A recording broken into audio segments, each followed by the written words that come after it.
And we are live. Welcome to the MLB Strategy Show. It is Tuesday, August 31st. Wow, that is really crazy to think about. I am Josh Engleman. I am joined by Adam Scherer. We are here for a 14-game MLB slate coming off of a completely passable Monday, at least for me. So before we get anything started, hit that like button, subscribe to the channel, hit the notification bell so you know when everything goes live, and make sure you're doing all that sort of stuff on the Awesemo Odds channel and Awesemo Fantasy Football, along with podcast feeds so that you can listen to Betting You with Ben and Matt. But we shall start here. Adam, how are you? I'm good. Doing more best ball drafts today. Need to get those, get moving on those, get those wrapped up. So that's always fun. And then, excuse me. A nice staying alive. Nice 14-game baseball slate on top of it. In what round will you be taking Cam Newton? I would still take him before N'Keal Harry, which is something I'm debating on Twitter right now. Not that actual thing, just whether Harry's any good. That's fair. Did you have any Cam Newton? I think the only Cam Newton I have is when I would fall asleep and auto draft like five quarterbacks at the end. I was taking Mac when I needed, if I didn't get a good backup quarterback, and especially if I had Patriots receivers, I was just grabbing Mac Jones instead. Fair enough. I certainly didn't take him, but I've only done 5 drafts, so that's neither here nor there. We got a lot to talk about, a lot of games to get through. I think we need to just dive in unless you've got anything else you want to touch on. I do not. Didn't think so. Nats and Phillies, 4.8 run implied total for the Nats, 4.7 for the Phils. Patrick Corbin and Matt Moore. Neither guy pulling any ownership. Corbin at 7,100, Moore at 7,200. You expecting to own either one of these guys today? No, I'm not. Corbin, I guess, would be the one that you look to first, but he's not exactly cheap. He's not good. He gives it up to right-handed hitters, and the Phillies have plenty of good ones. So I don't really see getting there. And then Moore is not cheap either. So I just think there's a lot better alternatives on this slate. Likewise, I legitimately think that we talk about Pat Corbin more frequently than every 5th day. He feels like he's on every slate. Yeah. I don't know what it is. I don't know if it's just because he triggers because he used to be good and now he's useless. And I just pay attention to it. But for some reason, I just feel like he's on every single slate. Well, and until 2 weeks ago, you were refusing to admit that he's bad now. Bad is still not where I'm landing. As I say this now with bets on the Nationals, by the way, make sure you're watching the breakfast menu when that drops so you can hear those actual bets on the Nats. Let's talk about the offenses then. I have the Nats 3rd today. I have the Phillies 6th. The Nats are super easy to get to from a price perspective. Phillies also in a similar situation now that Rhys Hoskins isn't in the lineup. Both teams pretty sizable negative leverage options, although the Nats a little bit closer. How do you feel about the offenses in this game? I like the spot for Philadelphia in terms of, top stack percentage owned about exactly where they should be right now, but not pulling a ton of ownership because it is a 14-game slate. I think if Real Muto is back, that's a nice bump to that lineup. But even if he's out, Segura, Harper, McCutchen, they apparently have Jorge Bonifacio now at minimum salary. So that's another right-handed bat. For the season, Corbin's just really, really struggled there. Only a 17.4% strikeout percentage, 239 expected ISO. Obviously, I mentioned Harper. He's not right-handed, but he's just a left-handed hitter who's really, really good. So clearly can play him as well. But from the right-handed side, Segura, Real Muto, McCutchen, Bonifacio, if he's in the lineup, all those guys are going to look pretty good here against Corbin. Real Muto popping for me pretty significantly for the Phillies. What about these Nats bats, though, against Matt Moore, who isn't very good? Yeah, I think the pricing on the Nats is pretty favorable here. Victor Robles most likely leading off at 2,600. Ryan Zimmerman, if he's in the lineup, at 3,100. Lane Thomas having success there at 2,500. Even Keibert Ruiz, who they brought over from the Dodgers in the Scherzer and Turner trade, he's 3,800. But that's a very reasonable catching option. One of the better hitting prospects in baseball. So I think the Nats are a lot more appealing tonight than they normally are. Yeah, I'm a little surprised at how much they're popping for me, but price tags just make it super simple in order to get to these guys.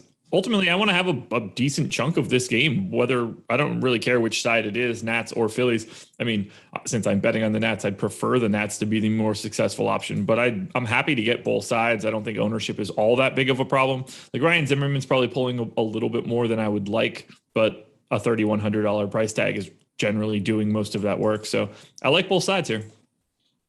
Yeah, same here. Also, this is one game to keep an eye on weather-wise. No reason to speculate at this point what is going to happen with the game, but there are weather concerns here, so pay attention. Yeah, I generally try not to care at all during the mornings. We're going to have another it's hour, more so, 15-minute show at the deeper dive too. It's more so just remember to keep an eye out on that, because like there's times where I'll just completely forget to look at all, and then it's like, oh, I hope there's no rain today. Well, hopefully you've got a good co-host on the deeper dive to point out these weather concerns in a little bit. It's not me today, so it's not Friday, so it's not me. Yeah. Can't speak for anybody else. Blue Jays and trying to insult everyone at once. I was just making sure I could insult everyone at once. Yeah, that's fair. I don't blame you. I thought you could have also gone with like, oh, did we finally get Laffy back on baseball? Yeah, that would have worked. Yeah. 6.1 run implied total for the Blue Jays, 3.8 for the Orioles. Ryu and Aiken, a little bit different here. 13% ownership going to Ryu, none going to Keegan Aiken. Let's start with Ryu, 8,600 on DraftKings, 9K on FanDuel. Decent spot against the O's. Yeah, not a bad spot, not a crazy amount of ownership. He's not a great strikeout pitcher, so he's kind of difficult to trust in DFS, just because if he does, get unlucky or put a couple guys on base, give up a couple of runs, it's just harder for him to make up the ground. But still, it's an okay matchup against the Orioles. They do have some good right-handed hitters, but Ryu overall, not a bad pitcher. For the season, a 19.6% strikeout percentage, but only a 4 xFIP. Certainly can have some success here against Baltimore. Not my favorite option in the price range for sure, but someone that is getting less ownership than guys around him. So I think he works as a tournament pivot. That works for me. I don't think we're talking about Keegan Aiken against the Blue Jays, though. No, had a really good start against the Angels his last time out. Probably will end up being the best start he ever has in his career. So let's then talk a little bit about these Blue Jays bats. They are my number one stack. It is not particularly close, and I don't even think they're really over-owned. I think the guys that are getting the ownership are fully valid. Toronto, top stack in our top stack tool, showing up slightly over-owned.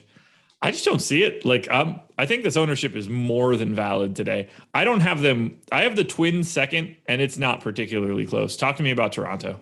Yeah, I mean, I think they deserve the ownership they're getting. It's a big enough slate where, they're over-owned in terms of their chances of success, but it's not by a really wide margin. And the raw ownership number still won't be crazy, at least across the board, because there are so many teams to choose from. Worst case, it'll be pretty easy to balance them out with some lower-owned hitters around them. So I think it is a really good spot for Toronto. I think that goes without saying. 6.2 implied run total. Keegan Aiken, just not good. He's struck out 17.2% of righties this year, 199 expected ISO, 363 expected WOBA. Just a really, really good spot for Toronto. And one thing that's nice about them too is their lineup is just deep enough that, if you do need to save ownership while stacking them, you can always just go to lower owned guys. Normally that's going to be like Lourdes Gurriel if he's batting 7th, potentially Randall Grichuk, if he's in there. But it's just a deep enough lineup. Like you don't necessarily, it's not like you just have to play 1 through 5. Grichuk, Gurriel, Kirk, Kevin Smith, 8, 4, 9, and 8% owned. You can very easily get to all of those guys. They're also affordable too. 3,200, 4K, 3,900, and 2,200 for Kevin Smith. It's just simple. To me, it's really easy to get to the Blue Jays.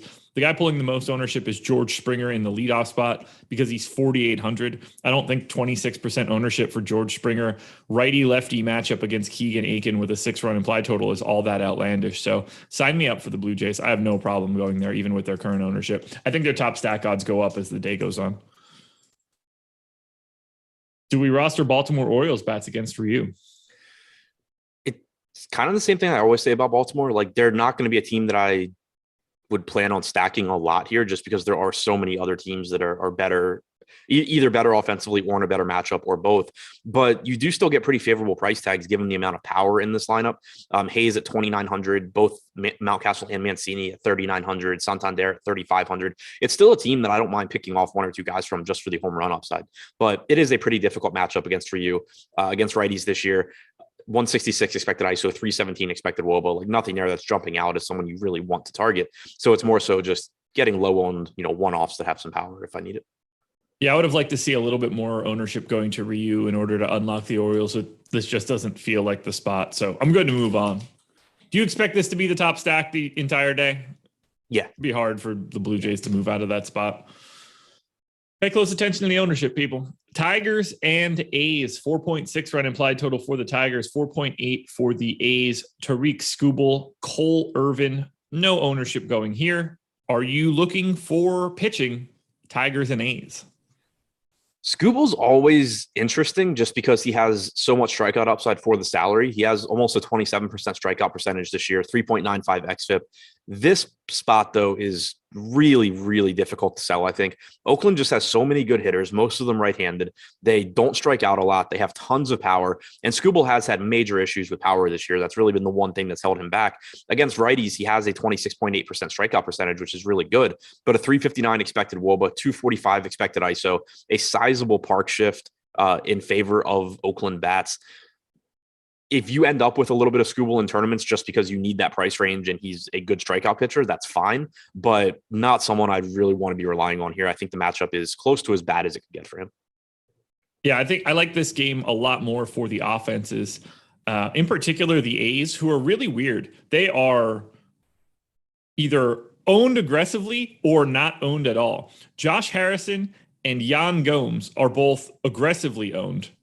No one else is pulling any ownership. Talk to me about how you want to handle Oakland here, where we've got two guys 13% or higher and everybody else is 4 or below.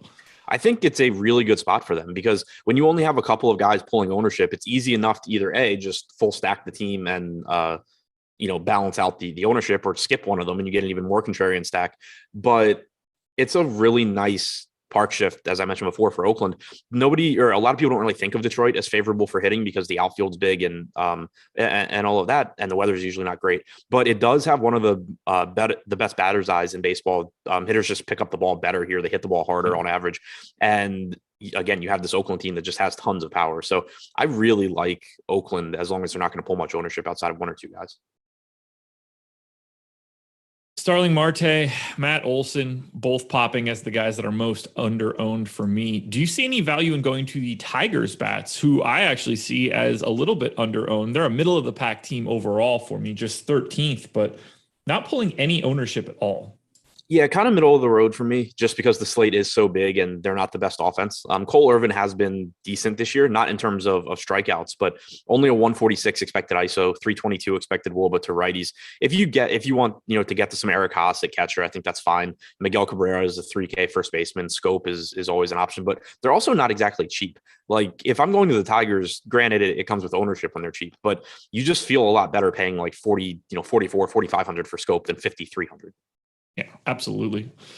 5,300 is a big price tag. The dual eligibility helps, but even still, either way, like I have the Grossman, Scope, obviously Candelario, Cabrera, Eric Haas group of 5 as like mildly under-owned guys that are 1% owned. That should be like 3.5. So it's not something I can go totally crazy for, but it is nice to see no ownership at all. And Cole Irvin isn't very good.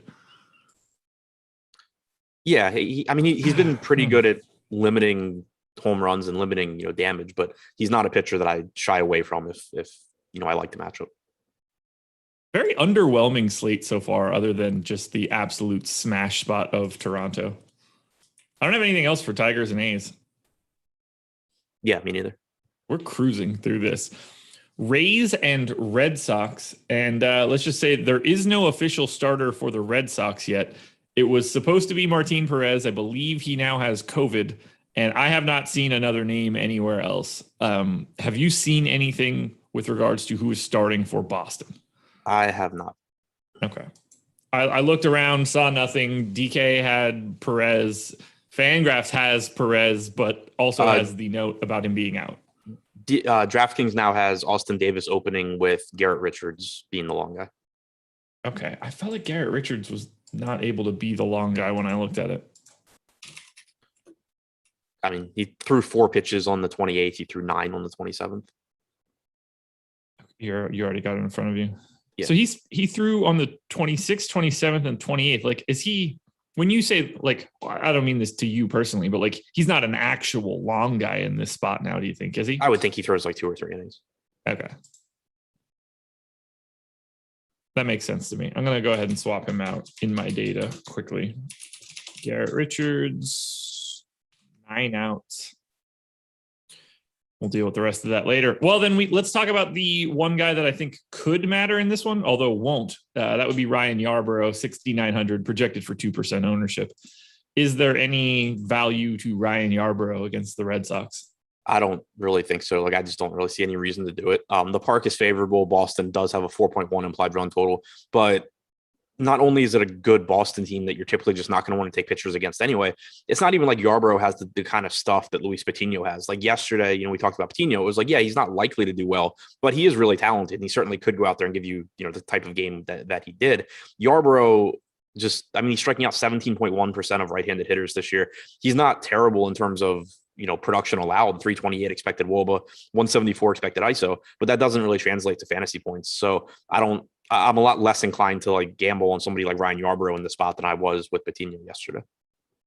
Are you interested in going to the Boston Red Sox side of this game or the Tampa side of this game, whether you want to go up against either one of these arms? I don't really see this as a spot that I'm ultra heavy on.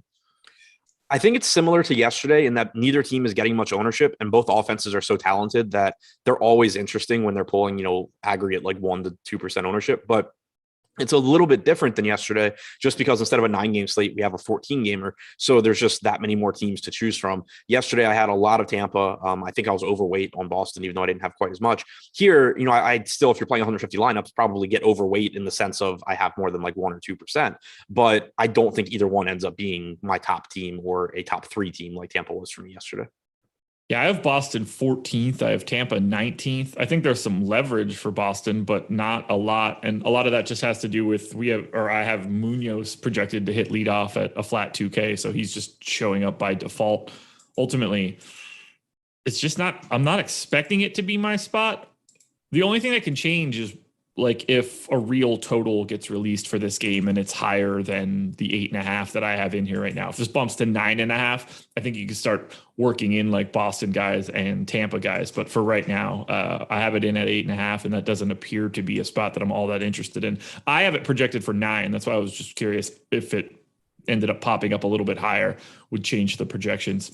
So again, I don't have much for Rays and Red Sox, which is kind of crazy to think about, but do you have anything more, or are we just cruising through this slate? No, it's kind of just like a straightforward game, I think. Like, clearly the Rays and the Red Sox have good hitting. The Rays, the spot for the Rays isn't terrible. Like, you're getting an inning of Austin Davis, you're getting a couple innings of Richards. But like we talk about a lot, bullpen games are still just typically not that appealing to go to. And it's also a favorable pitcher's park. So it's kind of just, both teams clearly are capable of putting up a bunch of runs. They both have a lot of good hitters, but neither one really stands out amongst other options on this slate. Schedule for the rest of the day is pretty cut and dry. It's some VOD content and 2 more baseball shows. 4:45 Eastern, MLB Deeper Dive. Adam will be back with Greg. Then 6 p.m. Eastern, MLB Live Before Lock with myself and Eric, which evidently is going to be an interesting time tonight. So keep your eyes peeled for that one. But that's what we've got going on from a schedule perspective. Top Stacks tool, free for today. That is pretty interesting as far as I'm concerned. So look for the link from Nightbot or just go directly to Awesemo.com. PGA rankings as well for this week's Tour Championship. Adam, how did golf go for you this week? DFS wise, it did not go well. From just an entertainment standpoint, being there was a lot of fun. I saw the picture you posted in our little personal chat. That looked fun. Yeah, it was a really good time. Absolutely sick setup. Yeah, that's really fun. I need to go to a golf event at some point in time. That was the first one I've been to, and I feel like they're just going to be ruined for me from this point forward. I was set to go to the Wells Fargo when they played in Wilmington 5 years ago. And the day that we were going to potentially go, it was just a torrential downpour. And I was like, I live here. This isn't an event for me. Like, I don't need to be even a hint of wet while I go do this. Yeah. So we ended up not going. That's it. That's my story. All right. Mets and Marlins. Let's start here. And I know that we talked about this before the show started, but it'll be more fun to bring it up again because maybe Chad will get it right. Only if Jordan would have gotten the latency correct, I would have got this answer 30 seconds faster than normal. Shout out to Jordan. Is this first game 9 innings or 7 innings? You go back to whenever the last time you asked. Who cares? Or the real game. Sorry. The non-already started game. Whatever game is on this slate. Almost positive it's 7. We had this conversation like 3 weeks ago, and I already forget the answer, but 99% sure it's 7. Go ahead and ask the same person you asked last time and get that answer again. Yeah. If you did that in Twitter DMs, maybe you'll get to it a little bit faster.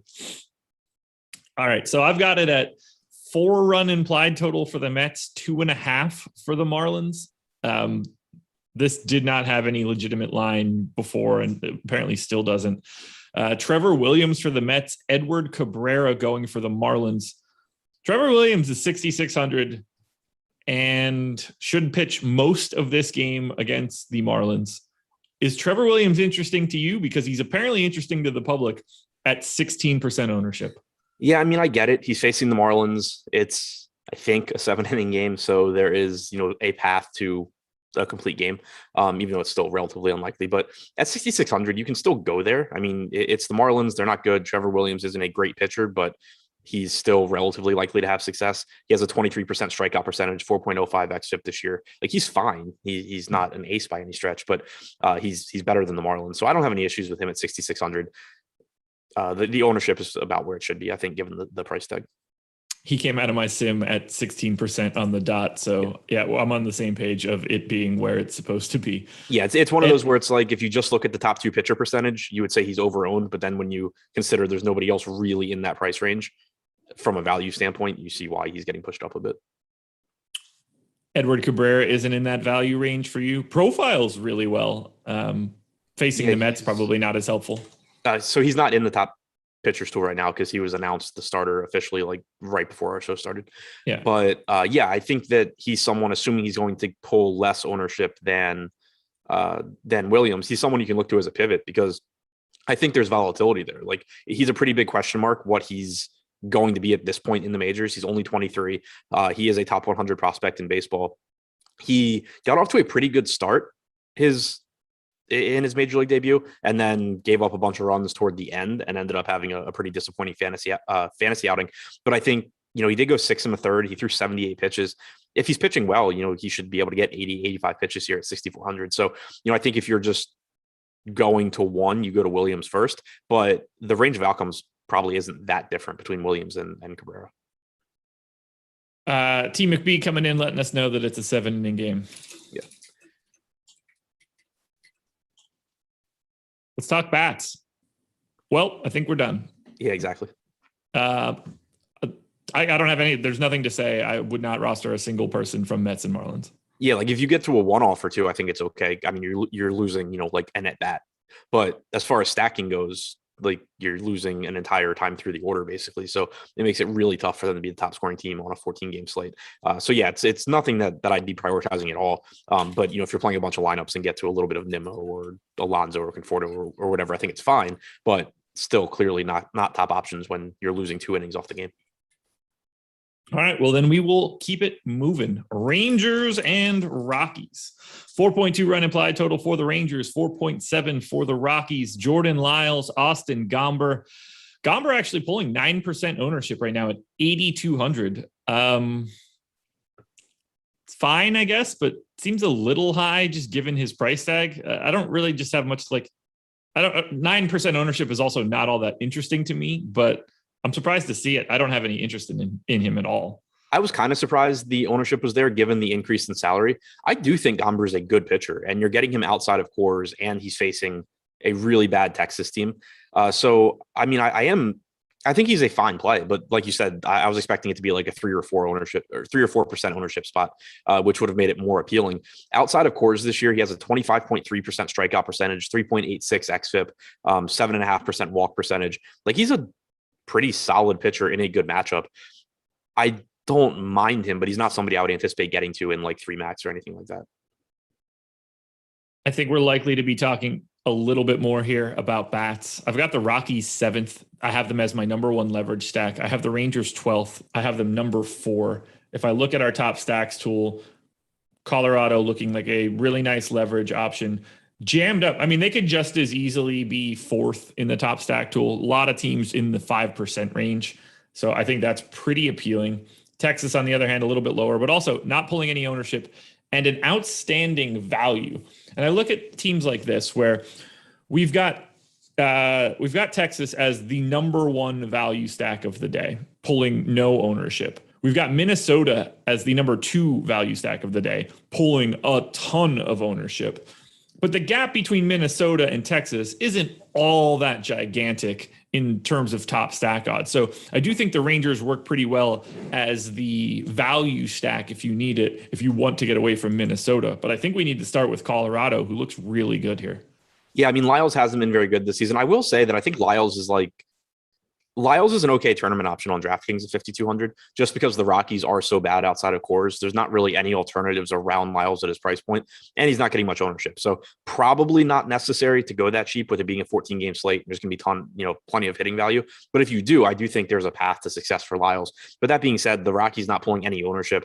I think they should be, just given that they are facing a pretty bad pitcher in Lyles. 2.18 home runs per 9 this year, 18.5% strikeout percentage, nearly a 5 xFIP. Just not a very good pitcher. And so one of these two sides needs to win out. And right now, neither one is getting any ownership between a pitcher at 5,200 and a Colorado stack going up against him. Granted, the Rockies are expensive. So that is one reason the ownership will be low. People just aren't going to want to pay, and I don't blame them. 5,700 for Blackmon and Story and 5,500 for Crone. It's a really expensive team. Like, they're priced basically to be in Coors Field, despite the fact that last time they were in Coors Field, they were all like $3,000. So they're difficult to get to, but this is just one of those spots where it's a bad pitcher against a bad offense. One of these two sides is pretty likely to have a big game, and neither one is getting much ownership. Yeah, it's really weird. I mean, clearly the Colorado side is obvious. They're just ultra expensive, but I really like getting to both sides of this game. Just given the way that our top stack tool looks, it really lays itself out where Texas becomes that easy value pivot for Minnesota, and Colorado is, you just pay up to be contrarian. I think you'll have very little issue being able to fill that out. It's a lot easier to get to an overpriced Colorado team on a 14-game slate than it is on a 6-game slate. So to me, I'll figure it out elsewhere. Roster Colorado, one of my favorite teams of the day. Who's your favorite bat in this game? Stretch. Really? How's that a stretch? Because they suck. Yeah, but if we're being honest, you can change basically one projection here by very little, and Colorado goes from 8th on our top stack tool to 4th with no ownership at all. Yeah. No, I mean, I get that, but they're also really bad. Yeah, I mean, projected 96 weighted runs created plus. I am advocating heavily for a team that projects to be a below average offense. But honestly, Jordan Lyles could just be the cure for what ails you. Yeah, he could be. Or they could just get shut down by him like they did by AJ Alexi and like they do by almost every other pitcher outside of Coors Field. Because I like it doesn't mean I'm happy about it. Well, that's kind of what I meant, was that I agree with you. Any team that's going to, that has a 5 or 6% chance of being the top stack on a slate like this with 1% ownership, they're going to be one of the preferred tournament options. I was just saying from a chances of it actually working and feeling good about it, it's pretty bad. Yeah, the chances of me feeling good about it are definitely low. That we're in lockstep there. Outside of Coors Field this season, Colorado has a 70 WRC plus, 275 WOBA, 125 ISO, and a 25.3% strikeout percentage. That can't be real. That is real. They have a 70 weighted runs created plus on the road. Yeah. Oh my God. I have to I'm going back behind you to make sure that you didn't accidentally filter that wrong, because 2021 active roster away, Colorado 70 WRC plus. I mean, it's 68 even if you don't check the active roster box. Yeah. So holy shit. Yeah, they were impressively bad. I mean, I wonder. They have an 18% strikeout percentage at Coors and 25.3 outside. I'm checking something else. Not that I'm not trying to imply that I'm disagreeing with you. I just want to see if I could look at this. So let's set that to 2014. Can you do that? This should be interesting. Do you think that's the worst away performance of any team in the past 7 years? Probably not, because there's two teams really close this year. Oh, I just got an email pop up that says male elongator, crazy guy chops off his Johnson. That's probably more fun than rostering the Rockies, to be honest. Oh, man. Okay. The lowest weighted runs created plus for a road team over the past 7 years is not Colorado. They are second. They are tied for second with last year's Texas team. And then last year's Pittsburgh Pirates had a 62 weighted runs created plus. I'm willing to throw out 2020 since it's all in like 1/3 of the amount of plate appearances. So Colorado is shaping up to have the worst weighted runs created plus of any road team in a non-COVID season. Yeah. Like I said, great stack. Insanely bad. Great stack. Do we chalk that up to just cores? You mean, I chalk it up to, I think they probably also cheat. Be more specific. What do you mean? Well, I mean, they're one of the teams that has been rumored to have a bunch of stuff set up at home for them to steal signs and stuff. Okay. I think a lot of teams do that anyway. Like, I'm not singling out the Rockies. I'm just saying, typically when a team has a massive drop off out, like away from home, if it's a favorable home park, obviously I attribute a lot of it to that, but I also just assume they're cheating somehow at home. That's fair. Like there was a very long stretch where you saw it with the Blue Jays, you saw it with the Indians, like two teams where it was just like, okay, their home park, especially in the case of Toronto is good, but it doesn't explain this massive drop off. But then there was a lot of smoke where I was like, oh yeah, they have people in center field stealing signs. Gotcha. Yeah. When you said cheat, I didn't think about it like the new way everybody cheats. Like I thought you meant like they were just on the gas or some sort of like really weird home situation. Here are their weighted runs created plus on the road since 2014. This is fun. In order: 76, 75, 84, 82, 78, 74, 79, 68. Yikes. Yeah, it's always crazy to me because, like, obviously the park makes them a lot better, but they're still major league hitters. Like, they shouldn't just become the literal worst hitters to ever play baseball once they leave. It must just, like, I mean, the only way to really describe this in my head is that the way that the ball moves at elevation must be so dramatically different than it does when you're not at elevation. That it like screws you up. Yeah, there's nothing it can't happen for 7 straight years and it not just be like there's nothing we could do to fix this type thing. It's almost like the opposite of, like, how the first game in cores is typically rough for the opposing team and then they do better. It's almost like a season long opposite of that, where it's just like, oh yeah, we've been hitting these baseballs that don't move for 3 weeks and now we have to go hit stuff that moves and we can't do it. God, that is truly bonkers. Truly bonkers. Anyway, play the Rangers and the Rockies depending on volume, and keep your eye on the ownership. Chunk the Deuce says they play in cores with the division playing in San Francisco, San Diego, and the Dodgers. Talk about a difference in parks. Yeah, and what that's showing has already taken care of park. Like, those numbers are park agnostic, or at least they're trying to be. Royals and Indians, 3.9 run implied total for the Royals, 3.8 for Cleveland. At least this is what I had before. Zach Plesac is going for Cleveland. I have Mike Minor going for the Royals. Are you seeing Mike Minor? Yeah, that's what DraftKings says. Okay. Mike Minor is 7K. I'm going to need you to talk me out of this one because Mike Minor's popping for me. Am I dumb for that? I wouldn't say dumb. I don't really think he should be popping. I think he's kind of just there, like, priced where he should be. I don't think it's a great matchup against Cleveland. It's not a terrible matchup. He's, I think, like the epitome of an average pitcher. 22.8% strikeout percentage, 4.35 xFIP, 1.5 home runs per 9, 6.5% walk percentage. He's kind of just there. I'm not super interested in him, but I don't think it's crazy to get some. Okay. Where's his name? So would you rather have Mike Minor or Trevor Williams? Trevor Williams. Okay. So I got Cleveland here with the back half of their lineup as a just strikeout haven.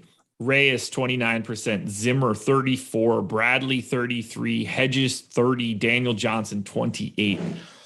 Sneaky decent strikeout spot in the back half of this lineup.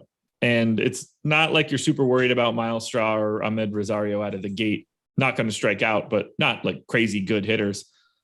it's sort of Ramirez and just hope for the best. Obviously, Franmil Reyes getting a lefty-righty matchup for some homers sounds to be pretty good, but I like this spot for Minor a little bit more than, well, I can't say a little bit more than the public because we don't know yet, but I think I'm going to like this spot for Minor a little bit more than the public. Yeah, I think it's okay. It's just, I don't know. I just don't feel strongly one way or the other. That's fair. I don't get the sense you're going to feel all that strongly about an $8,500 Plesac. No, just not enough strikeout upside in his arm. 16.2% strikeout percentage this year, 1.68 home runs per nine. Kansas City isn't a bad matchup in terms of most of their hitters aren't very good at hitting, but they also don't strike out a ton. So it's not a team that I expect to really, boost Plesac strikeout numbers. If he were 7K, I would certainly be interested, but at 8,500, I just don't really see a reason to get there. I'd rather just go to a 9% owned Austin Gomber if I'm going to, one of those two guys, for example. Is this a game for bats?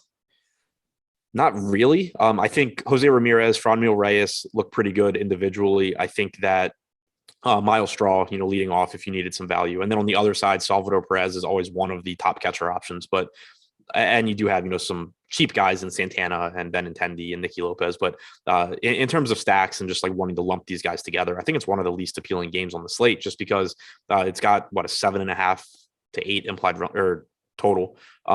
Neither team has much of an implied run total at all. I just think there's a lot of better offenses to get to overall.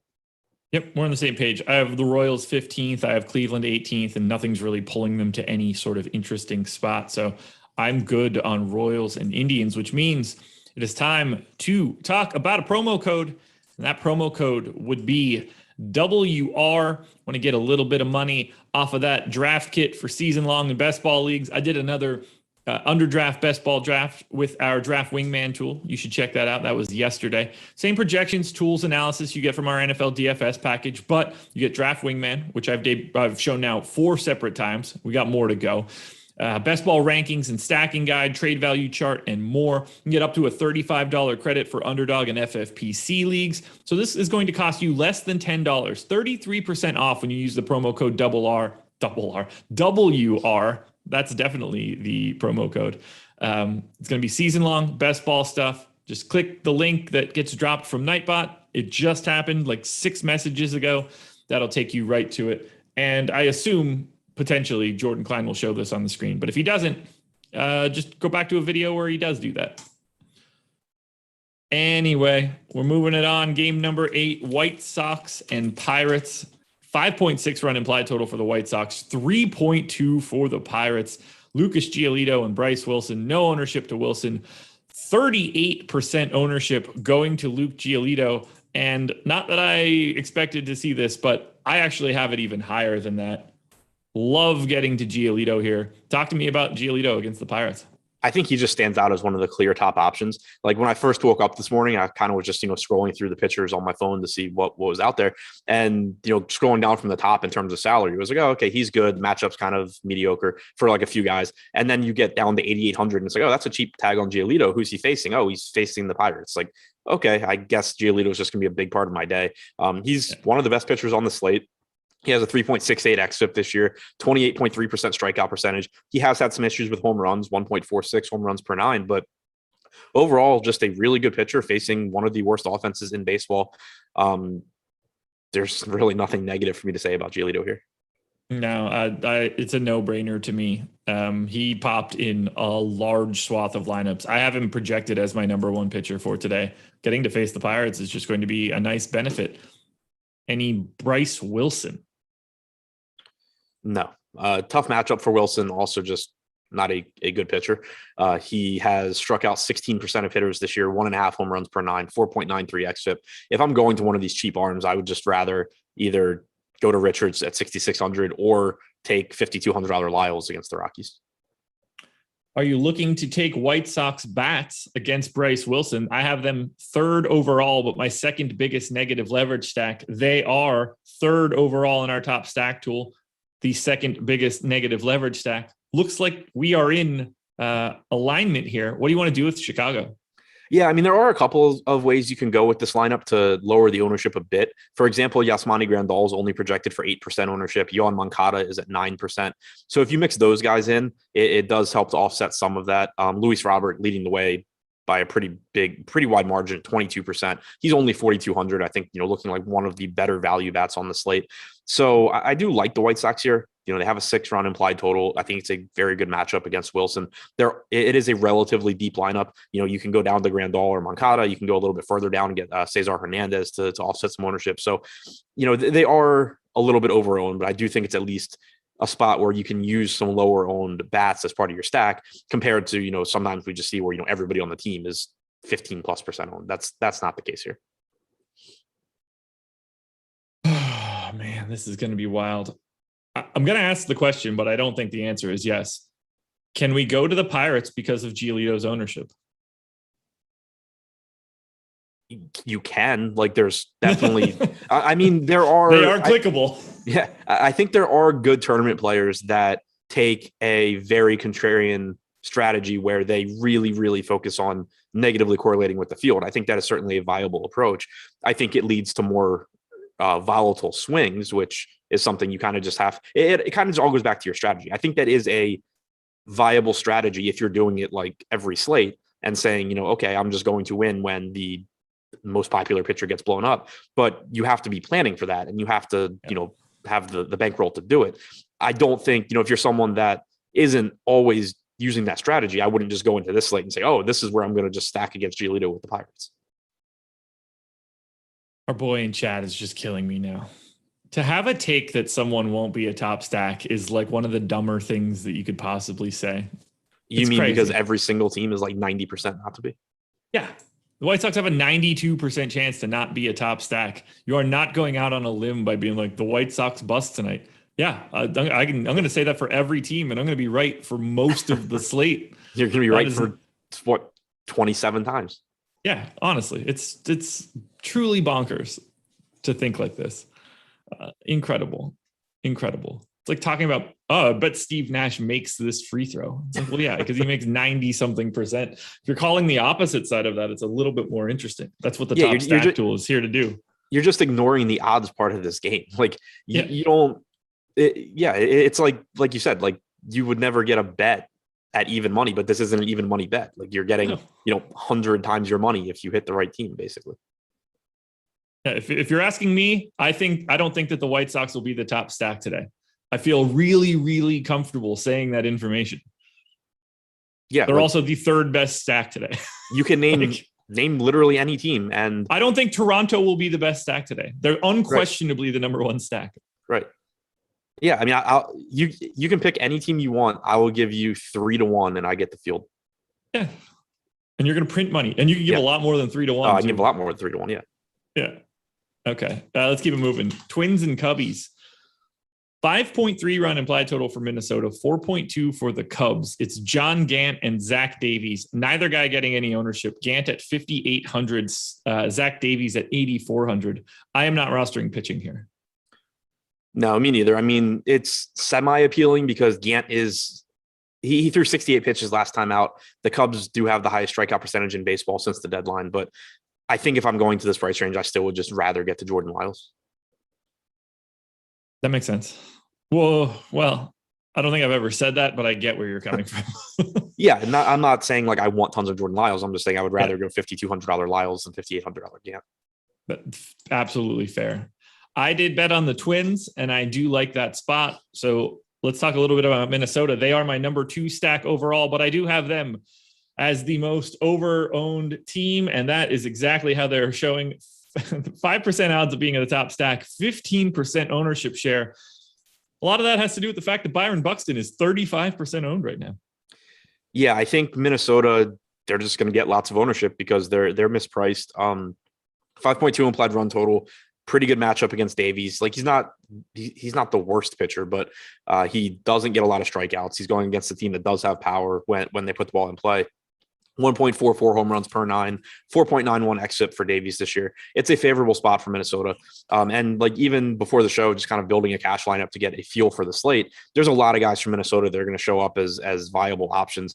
Buxton at 3,200, Donaldson at 3,900, Polanco, Kepler. I think these guys are all like on the short list to get into cash lineups. And typically when you see a team with multiple guys that are, in the top 2 or 3 at their position, that team's just going to pull a lot of ownership in tournaments. And I don't expect the Twins to be an exception. Yeah, they look fantastic other than the fact that Byron Buxton is 34% owned. So, play him in cash almost immediately. No problems there. What's your best mechanism for dealing with the Twins in a larger field GPP? Leaving out Buxton probably more often than that. Typically, I just don't get to that many 5-man stacks, and I just use the Twins because they are good values, and I'll use them, mixed in with, my 1% owned Tampa stack or my 1% owned Boston stack, whatever it may be. But typically, I just end up not having a lot of 5-mans. They'll go pretty well with our expensive Rockies. Exactly. Cubs bats against John Gant. They're not great. Yeah, but they're also not pulling much ownership. They're basically the Rockies. Yeah, they're like the cheap Rockies, though. Yeah. So, I mean, yeah, you're not going to look at much on the Cubs and say, oh, I really like this guy because I think he's a good hitter. But they have a 4.5 implied run total. They're not getting ownership. They're lumped into that group of teams in the 5% range. The Cubs, the Rockies, the Twins, the Padres, the Phillies, kind of all just coming in between 5 and 6% chance of being a top stack. So it's low probability, but again, on a slate with 28 teams, every team is a pretty low probability of being the top stack. They're not getting much ownership. The matchup against Gant isn't bad. He's only allowed a 118 expected ISO to righties this year, 157 to lefties, but only strikes out between 18 and 19% of hitters. Frank Schwindel is only 3,200. Ortega's 41. Decent pricing here. Definitely not a team that I'm in love with, but similar to the Rockies, I think they are going a little bit under-owned. This Cubs team is garbage, but I agree with what you're saying. Anything else for Twins and Cubs? Nope. Angels and Yankees. 4-run implied total for the Angels, 4.6 for the Yanks. Jaime Barria going for the Angels. Jameson Taillon for the Yankees. Taillon at 8% ownership. Nothing too crazy there. I have him right around that mark at 7,300. You interested in going to Taillon? I think he's okay. He's been a bit better lately. He's only pulling 8% ownership right now with a 12% chance of being a top 2 pitcher. So if the ownership holds where it is, I do think he's interesting. Like, for example, we have him with a higher chance of being a top 2 pitcher tonight than Ryu, and Ryu's more expensive and getting more ownership. So if that holds, I'm interested in getting there. He's been kind of middle of the road overall this season. Strikeout numbers have been okay at 23.5%, 4.63 xFIP, 1.5 home runs per 9. But there are strikeouts in this Angels lineup if he's able to kind of work his way around Ohtani. Fletcher's tough to strike out, but then you get Upton, you get Walsh, who has power but strikes out quite a bit. Brandon Marsh, Stassi, Adele. There's definitely strikeouts here and a pretty reasonable price point for Taillon. Any Barria against? Nope. Yeah, I didn't think so. We'll keep this one moving then and talk a little bit about the bats. Yankees, I have 5th overall, but 26th in leverage. Seem to be a little bit over-owned. Jives a little bit with our top stack tool, but they're not showing up all that over-owned. They seem to be properly owned. How are you managing the Yankees here? The way it looks right now, I like them because, like you said, they're not that over-owned. The raw ownership on most of these guys isn't very high. Like Anthony Rizzo is pretty clearly mispriced at 3,800. He's getting 16%. Yeah. Gallo is mispriced at 4,500. He's getting 12%. Judge is the only other guy above 10%. On DraftKings right now in projected ownership. So you can use some other really good options, a $3,900 LeMahieu, a $4,800 Stanton, Gary Sanchez at 4,300 getting 9%.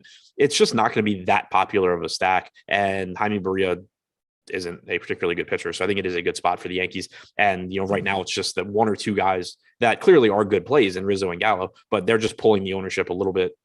They're making the aggregate ownership look a little bit higher than it probably really is. Any way you want to go to the Angels bats? Not really. Like, especially if Taillon's not pulling much ownership, they just don't really check any of the boxes for me. Like, they're not really likely to have success. We have them with a 2% chance of being the top stack. They're under-owned, but at 2%, kind of who cares?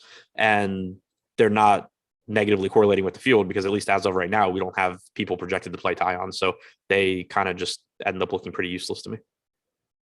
Anything else for Angels or Yankees? I think Rizzo and Gallo are pretty high on the list of cash options tonight as well. That works. Well, I'm pretty high on Odds Shopper, the presenting sponsor of this show. Odds Shopper? Right now, yes. Talk to you again after Live Before Lock. But either way, you should be using Odds Shopper to place any one of your bets, because you don't want to leave any money on the table by just taking a bad line.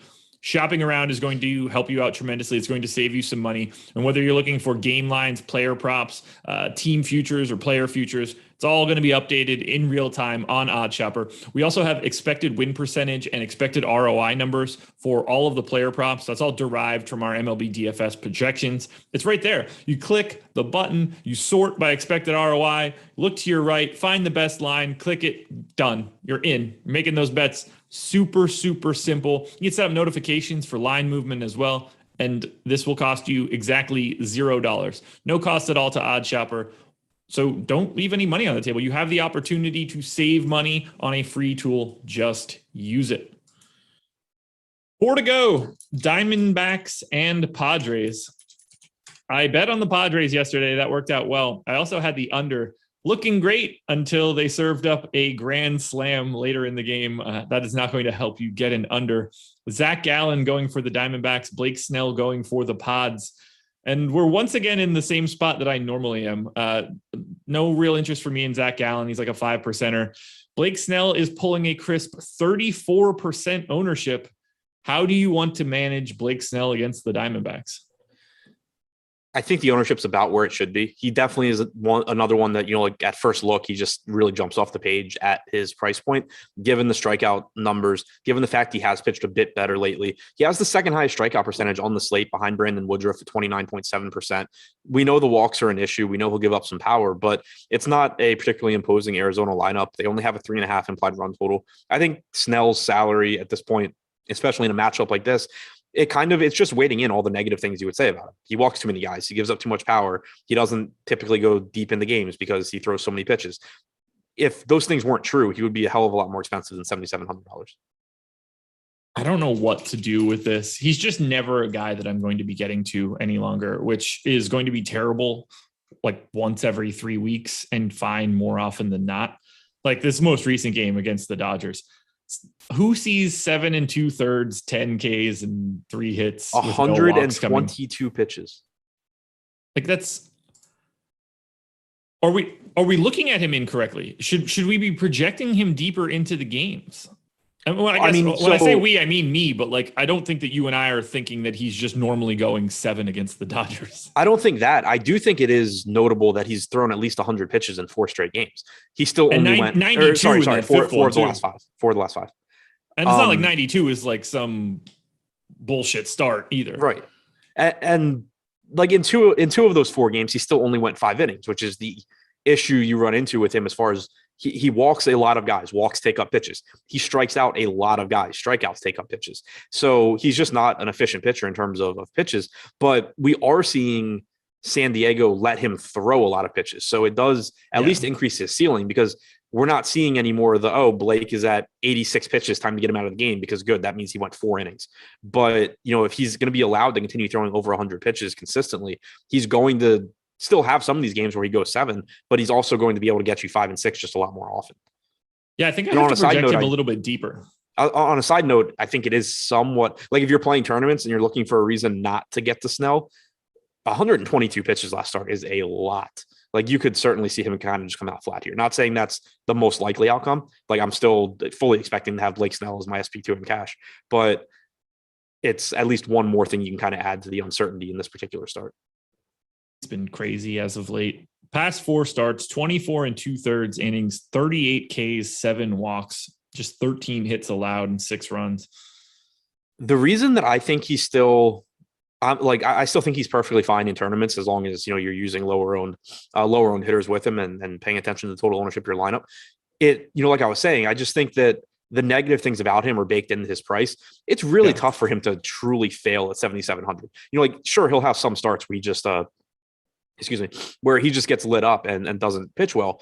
But his starts where he goes 5 innings and, walks a few guys, gives up a couple of runs, he's still going to get you like 14, 15, 16 points at 7,700, which isn't the end of the world. And he certainly has the potential to put up a score that you need at 7,700. I just bumped him 2 additional outs. I'm running my my new crunch now, but it's moving him into a range where, do I think it's maybe a little bit too high of ownership? Yeah, probably, but not. I would still be getting to him in a pretty aggressive manner. The way I view it, underrepresented for outs. Yeah, like the way I view it, and we talk about this a lot with pitching, since it only takes up one spot in your lineup. Do I think, like, if you give me 5-1 and I get Jameson Taillon, I would take Jameson Taillon. If you give me 5-1 or 7-1, whatever it is, and I get Zach Gallen, I'll take Zach Gallen. But within a lineup that has 10 roster spots, in a lot of situations, I've already gotten low-owned players, and I'm more interested in just who projects to do the best out of this group, and that's Blake Snell, which is why I still think I just get to Blake Snell in a lot of lineups. Yeah, and here's another guy that I don't mean to keep dwelling on Colorado, but they work really well for this example because they're expensive. Blake Snell, 7,700. I think that's a very nice pairing. Yep. So you said you're not interested in Gallen? Not really. Yeah, he showed up in 5% of lineups, 7,600. I don't have much of an issue. The problem is the Padres are really good. Yeah, I agree with that. I just think he's going a little bit under-owned. He's another one of these guys where, like, I'm not saying that, the biggest edge on the slate is just start jamming Zach Gallen in the lineups. It isn't, but he does certainly have the ceiling to use where you do need a lower owned pitcher. For example, he's sticking to the Blake Snell thing. Let's say you are going with the Twins or you're going with the Blue Jays or the Yankees, like one of these teams that look good, but are pulling a lot of ownership. You can get the exact same build, but just using Zach Gallen at 3% ownership. This guy has the 6th highest strikeout percentage on the slate, 27.5% this season, 3.97 xFIP. It's a tough matchup, but he is a good pitcher. He's going to succeed often enough that he I think is under-owned. But again, it's one spot in your lineup. You're typically just going to go with the higher projected guy. But I do think he's a perfectly fine contrarian option if you need it. Certainly not somebody I'd ever be mad about getting. It's just a tough target against the Pods. How do you feel about San Diego then against Gallen? I have them 10th overall, basically properly owned, maybe a little bit over-owned. Yeah, I think they're about where they should be. I think Gallen's good. He does walk too many guys. He gives up a little bit of power, and we know San Diego's got a really good offense. 210 expected ISO from Gallen this year to righties, 0.067 to lefties. But whenever you have Tatis and you have Machado, obviously those guys are going to get some ownership, and they're good plays. But nothing about San Diego really jumping out to me right now. Diamondbacks bats against the Blake Snell ownership. I don't really see it. Like, Carson Kelly's expensive. Ketel Marte is expensive. Nick Ahmed probably leading off at 2,900 is fine. Christian Walker's cheap, but on a slate this big, I personally doubt I get to much Arizona. Yeah, it doesn't help that they suck. They do. By the way, it's kind of similar. It's similar kind of to what I was saying before. Like, everybody has their own strategy. I do think that using negative correlation in baseball is powerful and makes a lot of sense. And it is part of how I choose my teams. I don't weight it as heavily as some other people do. There are certainly some good players today that'll have a good amount of Arizona, I would think. I personally don't go that far, to that extreme. So kind of, same thing we were saying with the Pirates against Giolito. 317 people here, just 85 likes. Not going to cut it. We need to get up over 100 before we end this bad boy. 3 games to go. Giants and Brewers. 3.6 run implied total for the Giants, 3.9 for the Brewers. Now that I'm thinking about this, so I have Jose Quintana going for the Giants here, but I don't really know who the starter is supposed to be. I only have him in. Okay, I only have him in for a minimal amount of innings either way. Brandon Woodruff going for the Brewers. This is going to be an interesting piece for me. We have Brandon Woodruff projected for 32% ownership against the Giants. Does that concern you at all? A little bit, yeah. I mean, the Giants are a really good team. The reason that I'm serious when I say a little bit, because and I mentioned when we talked about Giolito, when you look at the pitchers above Giolito in salary, there's kind of questions on all of them, whether it's talent or matchup. In this case, it's matchup.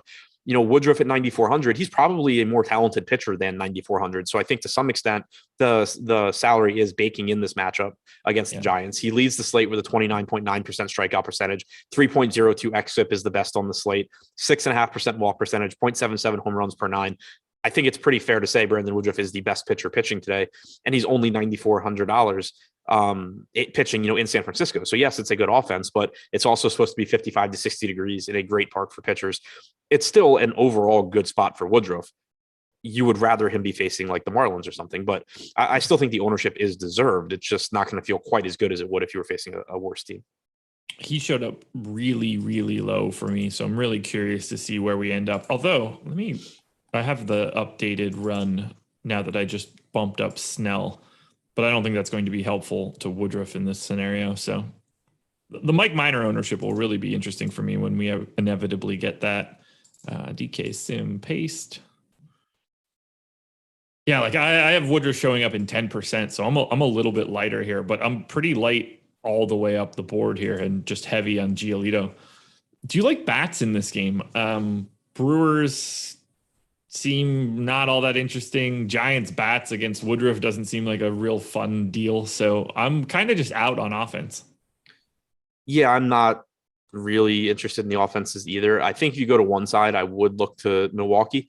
Like you're probably going to get a couple innings of Quintana if he does start. Obviously, El Garcia at 3,500. He's just too good of a hitter for that price point. Same goes for Willy Adames if he's in the lineup at 4K. The whole team is just pretty cheap, but it's also partly for a reason. Essentially a bullpen game in the most difficult park to hit in. On the other side, I'm not taking guys against Woodruff. Going to keep it going here to Dodgers and Braves. 4.5 run implied total for the Dodgers, 3.5 for the Braves. Walker Buehler and Charlie Morton. Buehler at 19% ownership, Morton at no ownership to speak of. I'm pretty much in agreement with the Walker Buehler ownership. It's not a spot that I'm really trying to get a lot of Walker Buehler in, that they're taking on a really good Atlanta Braves offense. But at the same time, Walker Buehler is one of the best pitchers in the NL. So it's not like I'm sad about it. I don't know, 15 to 20% seems about right. Yeah, seems about right to me as well. He's just a lot more expensive. Like he is really, really good. He's having a very good year, but he's $1,100 more expensive than Brandon Woodruff is. Woodruff, has the better strikeout numbers this year. He has the better xFIP. He actually gives up fewer home runs and walks fewer people. So it's just a situation where it's like, yeah, the matchup isn't great for Woodruff, but it's not perfect for Buehler either. And he's just way more expensive. So I think he's a good option. But right now, if he's going to pull 20% and you're going to have, Woodruff at 32 and Giolito at 37, I think I actually, when you factor in the salaries, get more Woodruff and Giolito. I think that's reasonable. I don't really have, I have a hard time separating these guys plus McCullers, who we're about to get to. I think it looks really similar at the top. Any Morton for you at no ownership? I think that's a really good tournament play. It's clearly a bad matchup against the Dodgers, but it's still Charlie Morton. He's got the third highest strikeout percentage on the slate at 28.9%. 3.25 xFIP is the second best on the slate behind Woodruff. It's still a really good pitcher. It's not that, he's in a good spot at all, but only 1 to 2% of the field is going to roster the third best strikeout, the highest strikeout percentage on the slate, and just an overall really, really good pitcher. I think that should be a little bit higher. Yeah, you and me both. Offense here is going to be pretty tough for me. I have the Dodgers 16th. I have the Braves 23rd.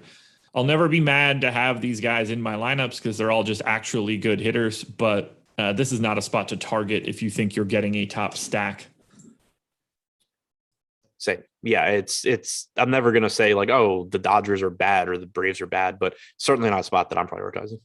Yeah, they can't be priorities. Any 5-man stacks that I end up with of either the Dodgers or the Braves it's going to be minimal at best. I don't have anything more here. It's too good of a matchup. Really good game in general. We'll see where that ends up. Mariners and Astros, 3.5 run implied total for Seattle, 4.3 for the Stros. Last game of the day. Yusei Kikuchi going for Seattle. Lance McCullers going for Houston. No ownership to Kikuchi. 17% ownership to McCullers, where he is 10,100. Seems about right-ish. It's not exciting. He's probably, if I'm right, let's do this. Would you rather have Buehler or McCullers? Buehler. Woodruff versus both of those guys. Woodruff. Okay. And then Giolito, we agree, just in general, is at the top of that entire list. Yep. Okay. Anything else you want to add for this 10-1 McCullers?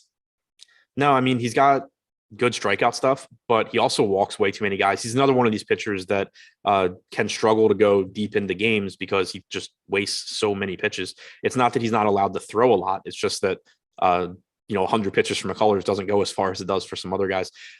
It's an okay matchup against Seattle. They have a 3.4 implied run total. On a lot of slates, McCullers would be one of the top options. Tonight, I think it's just a little bit more difficult to get there when you're paying more money for him than for Giolito against the Pirates or for Brandon Woodruff or for Snell. And then he's not that much less expensive than Buehler, who I think is just clearly a better pitcher as well. 27th ranked offense, Mariners for me. Not really interested. I don't have the Astros all that high. Are you getting to bats in this game? Or do you want to talk about Kikuchi at all? No, I don't really think Kikuchi has much of a role on this slate. Like, he's not a bad pitcher by any stretch. 25% strikeout percentage, 3.65 xFIP, but really tough matchup against Houston. He's not really discounted. Like, I would just rather save $1,000 and get a Jameson Taillon, for example, who's not even that popular. So really, really tough sell on Kikuchi. The Astros are in a tough spot. Once again, though, they're just not getting any ownership. They're in kind of the same grouping with like the Cubs and the Rockies and the Twins.